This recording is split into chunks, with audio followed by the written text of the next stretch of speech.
हाँ जी, आपकी तरह जो जो टॉपिक है वो है डॉपलर इफेक्ट। ठीक है, आज का हमारा जो टॉपिक है वो है डॉपलर इफेक्ट। तो डॉपलर इफेक्ट ऑलरेडी भी अब मैं कुछ बता चुका हूँ, सिर्फ इस वक्त जस्ट उसकी रिवीजन ही होगी आपके लिए। तो सबसे पहले तो हमें ये पता होना चाहिए कि what is meant by Doppler effect. Doppler effect है क्या? तो अगर सोर्स और ऑब्जर्वर के दरमियान रिलेटिव मोशन होगी तो इस रिलेटिव मोशन की वजह से फ्रीक्वेंसी में चेंज होगा। ये चेंज सबसे पहले डॉपलर जॉन डॉपलर ने ऑब्जर्व किया, इस बना पे इसका नाम डॉपलर इफेक्ट पड़ गया। मतलब change in frequency due to the relative motion of the source and observer are both is known as Doppler effect. Doppler effect में हमारे पास सोर्स और ऑब्जर्वर, या यदि सोर्स कोई साउंड सोर्स हुआ तो लिसनर भी कह सकते हैं, ये जो है उनके दरमियान रिलेटिव मोशन होती है। इस बना पे अगर हम बात करें तो हमारे पास तीन डिफरेंट केसेस आते हैं। एक केस में ये होता है कि सोर्स मूव कर रहा है, लिसनर रुका हुआ है। एक केस में ये होता है कि लिसनर मूव कर रहा है, सोर्स रुका हुआ है। और तीसरे केस में ये होता है कि दोनों के दोनों मूव कर रहे हैं। तो हम ये तीनों के तीनों केसेस को बारी बारी करते हैं। और पहला पहला जो हमारा केस है वो ये है कि सोर्स जो है वो मूव कर रहा है और लिसनर जो है वो रुका हुआ है। Case number one, source is moving while listener is at rest। जब ये बात होगी तो इसके अंदर भी एक केस मौजूद है और दो केसेस मौजूद होंगे। और उसमें क्या होगा कि अगर सोर्स मूव कर रहा है तो अब सवाल ये पैदा होता है, सोर्स तो मूव कर रहा है लेकिन सोर्स किधर मूव कर रहा है? सोर्स क्या लिसनर की तरफ मूव कर रहा है या लिसनर से अवे मूव कर रहा है? तो ऐसी सूरत में हम दो केसेस करते हैं। तो इसमें जो पहला पहला केस है वो ये है कि source is moving toward stationary listener. ठीक है, तो इसका ये पहला केस कर लेते हैं। ठीक है, इस केस के लिए हमारे पास क्या करते हैं कि लेट से जो स्पीड ऑफ सोर्स है, लेट स्पीड ऑफ सोर्स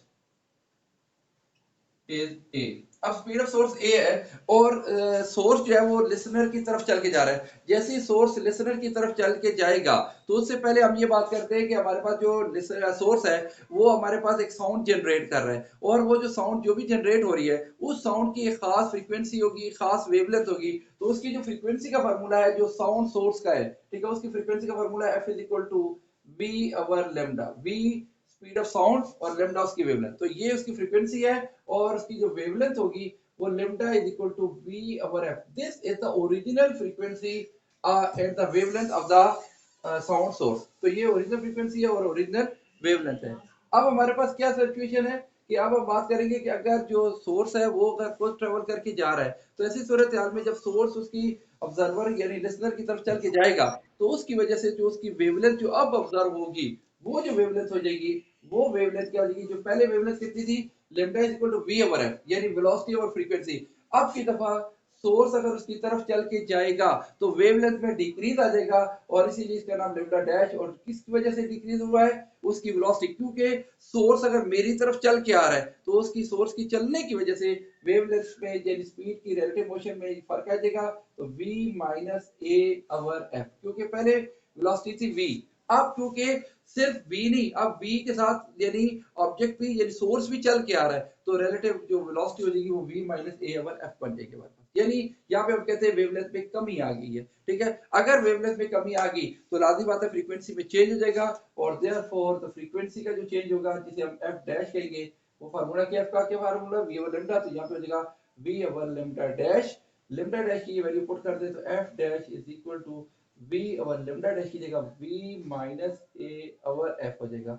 और अगर इसको हम तरतीब से लिखेंगे तो हमारे पास यहाँ पे इसकी तरतीब क्या बन जाएगी, F dash is equal to V अपनी जगह पे और वी माइनस ए नीचे रह जाएगा और ऊपर आ जाएगा एफ। ये एफ ऊपर आ जाएगा। और आपको पता है न्यूमिरेटर जो है v है, डिनोमिनेटर में v माइनस ए है। तो आप देख रहे हैं कि न्यूमिरेटर में v और इस पर डिनोमिनेटर v माइनस ए। तो डिनोमिनेटर में कुछ चीज कम हो रही है, तो अगर डिनोमिनेटर कम होगा तो कंफर्म है कि ये वाली चीज ज्यादा होगी, ये कम होगी। इसका मतलब है इस दफा अगर सोर्स आपकी तरफ चल के आएगा तो उसकी फ्रीक्वेंसी ज्यादा आपको सुनाई देगी। तो ये केस नंबर वन है। इसी तरह केस नंबर टू की बात करते हैं। केस नंबर टू यानी केस नंबर वन का पार्ट बी है। इसमें क्या है जी, source is moving toward sorry, toward नहीं, source is moving away from stationary listener। ये हो गया। वही बात है कि सोर्स की स्पीड वही ए है, लेकिन आपकी दफा सोर्स हमारी तरफ नहीं आ रहा बल्कि हमसे अवे जा रहा है। ऐसी सूरत हाल में उसकी वेवलेंथ में जो चेंज होगा उसका नाम लेमडा डैश कर लेते हैं और उसकी वैल्यू क्या हो जाएगी, v माइनस ए की बजाय v प्लस ए ओवर एफ हो जाएगा। ठीक है, क्योंकि वेवलेंथ का फार्मूला वेलोसिटी ओवर एफ, तो वेलोसिटी आप क्योंकि सोर्स हमसे अवे जा रहा है तो साउंड मेरी तरफ आ रही है, ऑब्जेक्ट उधर जा रही है, तो v प्लस ए हो जाएगा। ठीक है, ओवर एफ। और ये लेमडा डैश की वैल्यू वही बात है फ्रीक्वेंसी। अब ये पहला केस था, ये दूसरा उस तरीके से बनता है, तो डबल डैश, तो v f double dash is equal to v over lambda double dash. v अपनी जगह पे रहेगा, लेमडा डैश की जगह v plus a over f आ जाएगा।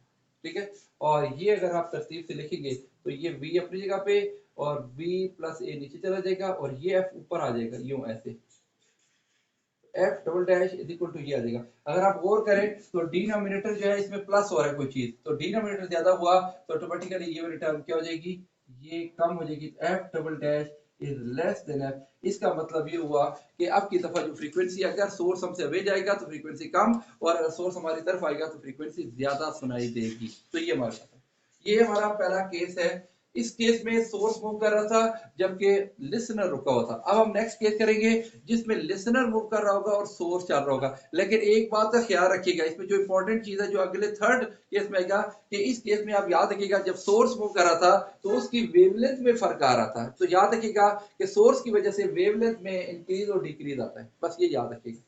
ठीक है, अगले स्टेप में देखते हैं। दूसरा स्टेप क्या है,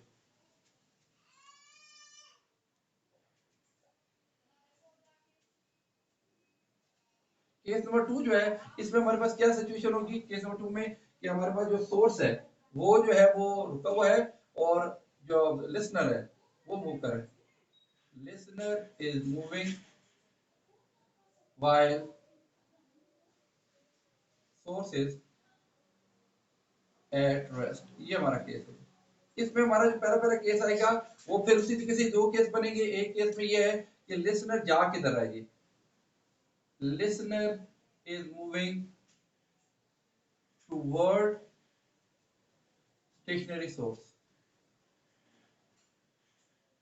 stationery source, listener stationary source की तरफ जा रहा है। तो फर्ज कर लेते हैं कि जो सोर्स है वो तो क्योंकि रुका हुआ है, तो स्टेशनरी जो लिसनर है वो मूव कर रहा है। तो let's say let speed of listener is B कर लेते हैं। स्पीड ऑफ लिसनर क्या हो जाएगा, बी हमारे पास होगी। अब लिसनर बी स्पीड से ट्रेवल कर रहा है और सोर्स रुका, मतलब मैं जा रहा हूँ और उधर ट्रेन जो है वो रुकी हुई है, वो हार्न बजा रही है। तो ऐसी सूरत हाल में ट्रेन क्योंकि रुकी हुई है तो याद रखिएगा ट्रेन की जो साउंड की स्पीड है वो मेरी तरफ आ रही है, साउंड मेरी तरफ जा रही है, मैं उसकी तरफ जा रहा हूँ। इस वजह से हमारे पास जो क्योंकि साउंड मेरी तरफ आ रही है स्पीड से, मैं उसकी तरफ जा रहा हूँ, तो रिजल्टेंटली जो स्पीड होगी, आपको पता है जब दो जो आमने सामने से जा रही होंगी तो स्पीड बढ़ जाएगी। तो इस केस में जो स्पीड होगी v डैश कर लेते हैं इसको, पहले स्पीड थी v, आप कितना होगी v डैश, और v कितना हो जाएगा v प्लस b हो जाएगा। v क्या है, साउंड की सोर्स, b क्या है, मेरी स्पीड। ठीक है, तो ये दोनों, ये साउंड की स्पीड और मेरी स्पीड, ये दोनों जो है वो एक दूसरे के ऊपर से जा रही है, तो ये हमारे पास आ जाएगा v डैश। अब हमें v डैश तो मिल गया। अगर v डैश हो जाए तो फिर हमारे पास क्या है, फ्रीक्वेंसी का क्या फार्मूला होता है, देयरफॉर फ्रीक्वेंसी का फार्मूला हो जाएगा, हमें फ्रीक्वेंसी निकालनी है, f dash is equal to formula क्या होता है, v ओवर लैम्डा। इस केस में वेवलेंथ में चेंजिंग नहीं आती, जिस तरह पहले केस में वेवलेंथ में चेंजिंग आ रही थी, इस केस में वेवलेंथ में चेंजिंग नहीं आएगी बल्कि स्पीड में चेंजिंग आ रही है। और स्पीड में चेंजिंग होने की वजह से f dash is equal to v dash over lambda का लैम्डा रहेगा। पहले केस में वेवलेंथ में चेंजिंग आ रही थी, तो v डैश कितना हो जाएगा, वैल्यू पुट कर दें, v प्लस b ओवर ये v डैश की वैल्यू और लेम्डा की क्या वैल्यू है, लेम्डा की ये वाली वैल्यू है v ओवर f, ये पुट कर दे v ओवर f, क्योंकि हमने फ्रीक्वेंसी की वैल्यू निकालनी है, जो अभी फ्रीक्वेंसी जो हम सुन रहे हैं उसकी फ्रीक्वेंसी की वैल्यू निकालनी है in term of original frequency. तो ये हमारे पास आ जाएगा, जिसको अगर हम तरतीब देना चाहें इस पे तो हमारे पास आ जाएगा f dash is equal to v plus b अपनी जगह पर रहने दें, और ये जो v ओवर f है इसमें v इधर ही रहेगा और f ऊपर आ जाएगा। अब अगर गौर करें तो न्यूमरेटर है b प्लस b, डिनोमिनेटर में b है, तो न्यूमरेटर और डिनोमिनेटर में क्या चीज का फर्क है कि इसमें प्लस b ज्यादा है ऊपर, तो इसका मतलब है न्यूमरेटर ज्यादा है। अगर न्यूमरेटर ज्यादा होगा तो कंफर्म है कि f dash is greater than f। इसका मतलब है अगर लिसनर मैं खुद इस ट्रेन की तरफ जा रहा हूँ तो मेरी आवाज मुझे जो उसकी फ्रीक्वेंसी सुनाई देगी वो ज्यादा सुनाई देगी। इसी का एक और केस है और इसमें क्या है जी, लिसनर जो है इसी का बी पार्ट है, listener is moving away from away from stationary source, ठीक है, ये केस हो गया। अब अगर away from the stationary source है, लाजमी बात है साउंड मेरी तरफ ट्रेवल कर रही और मैं उससे अवे चलना शुरू कर दूं, तो ऐसी सूरत हाल में जो रिजल्टेंट वेलोसिटी होगी, जो पहले क्या थी, वो साउंड मेरी तरफ आ रही है, मैं उसकी तरफ जा रहा था, आमने सामने यूं जा रहे थे तो वेलोसिटी बढ़ गई थी। लेकिन अगर मैं उससे अवे जाना शुरू कर दूंगा तो अब की दफा वेलोसिटी जो वी डबल डैश कर देते वो वी माइनस बी हो जाएगी, प्लस की जगह माइनस हो जाएगी। तो अगर वेलोसिटी में चेंज आ गया तो अब कितनी हो जाएगी, देयरफॉर फ्रीक्वेंसी का फार्मूला हो जाएगा F double dash is equal to, क्योंकि वेलोसिटी चेंज हो गई है तो v डबल डैश और लैम्डा। याद रखिएगा जब सोर्स नहीं हरकत कर रहा तो वेवलेंथ में कोई चेंजिंग नहीं आएगी, तो वेवलेंथ वही ओरिजिनल वाली होगी। ओरिजिनल कितनी है, v ओवर f, और v डबल डैश ये है, तो f double dash is equal to v double dash कितना है, v माइनस b, और लैम्डा कितना है, v ओवर f। तरतीब से लिखे तो ये v माइनस b और डिवाइडेड बाई v नीचे ही रहेगा और ये f ऊपर चला जाएगा, ये f डबल डैश। आप अगर गौर करें तो न्यूमरेटर के अंदर हमारे पास क्या सिचुएशन है, न्यूमरेटर में कोई चीज माइनस हो रही है, ठीक है, तो अगर न्यूमरेटर में कोई चीज कम हो रही है तो इसका मतलब है F double dash is less than F. तो इसका मतलब है अगर हम सोर्स से अवे जाएंगे तो फ्रीक्वेंसी कम सुनाई देगी, ठीक है। तो ये हमारे पास चार केसेस हो गए। इसी तरीके से यानी एक केस में सोर्स मूव कर रहा था, एक में ऑब्जर्वर मूव कर रहा था, ठीक है। बस आपने जो इंपॉर्टेंट बात याद रखनी है तीसरे केस के लिए वो ये है कि सोर्स जब मूव कर रहा था तो वेवलेंथ में चेंजिंग आ रही थी, ठीक है, और जब लिसनर मूव कर रहा था तो वेलोसिटी में चेंज आ रहा है, ठीक है। अब अगर दोनों मूव करेंगे तो इसका मतलब है वेवलेंथ, सोर्स की वजह से वेवलेंथ और लिसनर की वजह से वेलोसिटी में चेंज आएगा, तो दोनों को कंबाइन करके लिखेंगे। तो ये हमारा पास तीसरा और आखिरी केस बन जाएगा, ठीक।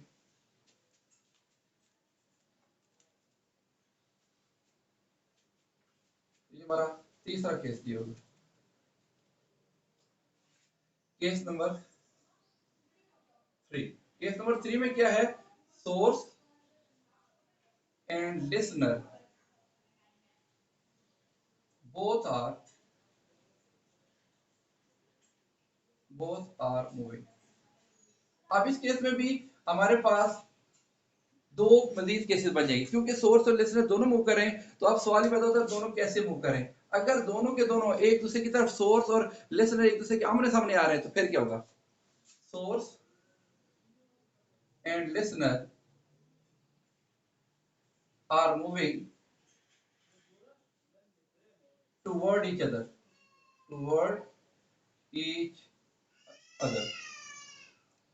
सोर्स और लिसनर दोनों के दोनों एक दूसरे की तरफ चल रहे हैं, फिर क्या होगा, तो अब जरा देखिएगा, आपको याद होगा कि हमने सोर्स की स्पीड को a रखा था और लिसनर की स्पीड को हमने b रखा था, ठीक है। अब क्योंकि दोनों के दोनों चल रहे हैं, सोर्स भी चल रहा है लिसनर भी चल रहा है, और हमने ये बात कही थी कि जब सोर्स मूव करेगा, सोर्स अगर हमारी तरफ आ रहा है तो हमने पहले पहले केस में, जो पहला केस का पहला पार्ट था उसमें हमने कहा था अगर सोर्स हमारी तरफ चलेगा तो ऐसी सूरत में उसकी वेवलेंथ में कमी आएगी, और जो वेवलेंथ में कमी आएगी तो उसका नाम लैम्डा डैश रखा था और फार्मूला था b माइनस सोर्स की स्पीड a अवर, ये वाला फार्मूला जी, अवर f हो जाएगा। ये कब है, अगर ये आप देखिएगा अगर केस नंबर 1 का a पार्ट देखेंगे तो यही आएगा, तो वेवलेंथ में ये आ गया, जबकि ये सोर्स अगर हमारी तरफ चल के आ रहा है तो ये हो जाएगा। और अगर हम listener as a listener source की तरफ चल के जा रहे हैं तो अभी हमने कहा था कि अगर हम सोर्स की तरफ चलेंगे और ये तस्वर करें कि अगर सोर्स रुका हुआ है तो फिर हमने क्या कहा था कि हमारी वेलोसिटी बढ़ेगी, क्योंकि मैंने कहा था जब लिसनर चलेगा,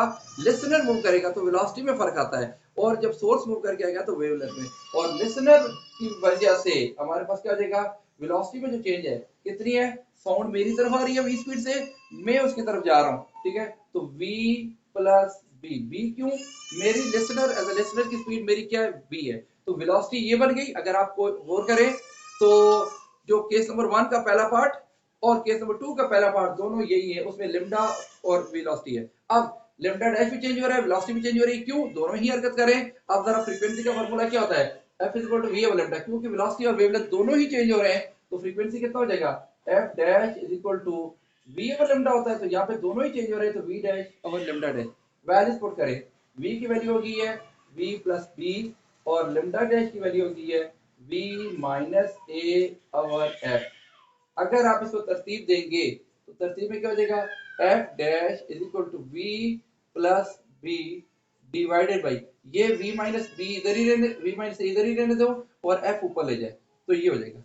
अब आप देखिएगा कि यहां से आपने देख रहा है, अब आप गौर करें तो न्यूमरेटर में कोई चीज ऐड हो रही है v प्लस बी, कोई चीज ऐड हो रही है, और डिनोमिनेटर में कोई चीज माइनस हो रही है। एक ही वक्त में न्यूमरेटर बढ़ रहा है, डिनोमिनेटर कम हो रहा है। अगर न्यूमरेटर बढ़ेगा तो फ्रीक्वेंसी ज्यादा, डिनोमिनेटर कम होगा तभी फ्रीक्वेंसी ज्यादा। इसका मतलब है एफ डैश हमेशा ग्रेटर ही होगा फ्रीक्वेंसी से, मतलब जो अब फ्रीक्वेंसी सुनाई देगी लिसनर को वो हमेशा उससे ज्यादा होगी और पहले इसकी निस्बत भी ज्यादा होगी। क्यों, नोमिनेटर भी बढ़ रहा है, डिनोमिनेटर भी कम हो रहा है। ठीक है, ये हमारे पास केस है। और आखिरी केस, ये आखिरी केस में क्या है, जो इसका केस नंबर बी बनता है, वो क्या हमारे पास बनेगा कि सोर्स और लिसनर एक दूसरे से अवे जा रहे हैं, सोर्स